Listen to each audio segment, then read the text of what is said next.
The Obama administration may finally be getting tough on political tax crime.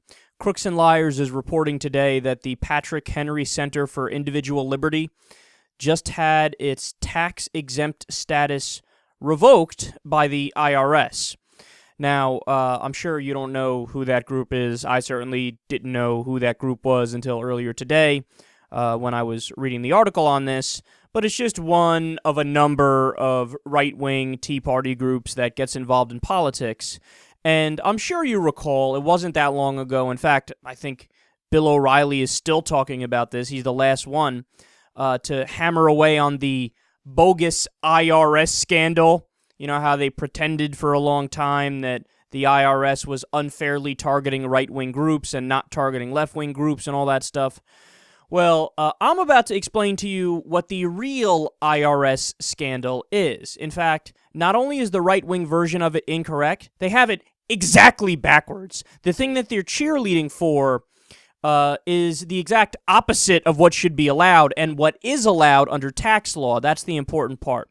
So the reason why the Patrick Henry Center for Individual Liberty just had their tax-exempt status revoked is it's a very simple reason. They filed as a 501c3 group. Now, what that means is that you're a group that is primarily concerned with something called social welfare. Now, you're allowed to be a tax-exempt group if you do something like social welfare.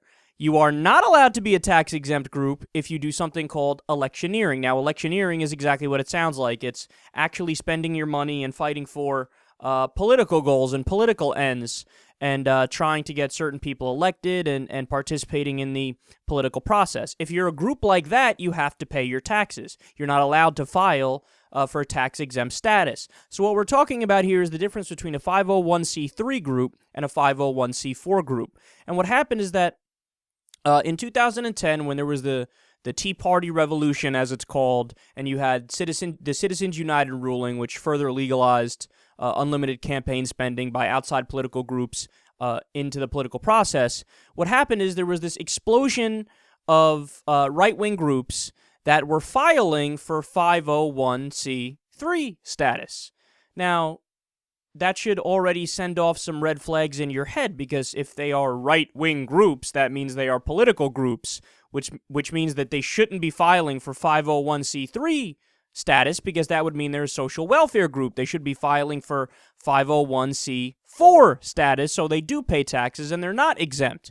Well, all these groups were filing for 501c3 status, which is ridiculous. It's unheard of. It's crazy. It's the exact wrong thing you should file for if you're a political group, which is what all these guys were. Now, here is where, the right-wingers start crowing that, well, hold on, but why is the administration not looking after left-wing groups? Well, number one, they are, and number two, there just wasn't an explosion of left-wing groups in 2010, because in 2010, if you remember, that was the midterm elections where the Democrats got their clocks cleaned.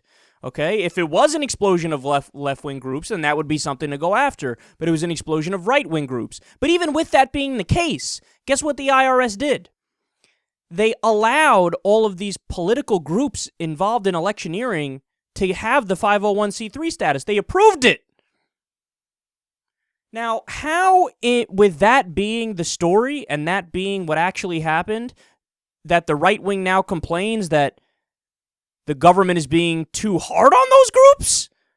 It's the exact opposite. What we had was a Bush administration appointee that was leading the IRS during the time that the right-wingers were claiming, hey, that they're being unfair to the right. Really? A Bush administration appointee is being unfair to the right? And again, the only group that actually lost their status, that had their 501c3 status revoked, was a left-wing group. Well, now finally we have one right-wing group that has their status revoked. Again, it being the Patrick Henry Center for Individual Liberty. But now here's the main point in this whole news story. The real IRS scandal is that all of these right-wing groups are not getting their tax-exempt status revoked. Because, again, They're all 501c3s, which means they're supposed to be doing social welfare, but they're not. They're doing electioneering, so they need to file as a 501c4. But we're still looking at a situation where they are all getting away with paying no taxes. So the real IRS scandal is the opposite of what the media is making it out to be. The real IRS scandal is that all these groups are getting away with filing as a 501c3 when we know they're not a 501c3. Did you know that Karl Rove's group, remember Crossroads GPS it's called, he spent $1 gazillion in the previous election. Did you know that he was filed as a 501c3? It was literally one of the biggest electioneering groups in the country, and they got away with filing as a 501c3? No. That's not how it works, man. Look, if I'm president or if I'm head of the IRS or if I'm in any position of power and I look at the facts as they are right here, man, I'm going to work. And to be fair, again, I'm not going to work in a partisan way. I'm not going to say let's only take away the exemption of the right-wing groups. No, I'll go to work on all the groups. I'll say, look, if you're involved in politics, sorry, you're not going to be a 501c3. That's not what the law says. You have to be a 501c4. And it happens to be the reality that right now there are more Tea Party groups that do have the 501c3 status. So it would be most right-wing groups that lose their exemption. But hey, man, if you want to follow the law, that's what you have to do. And that's what you should enforce. So there, ladies and gentlemen, is your real IRS scandal.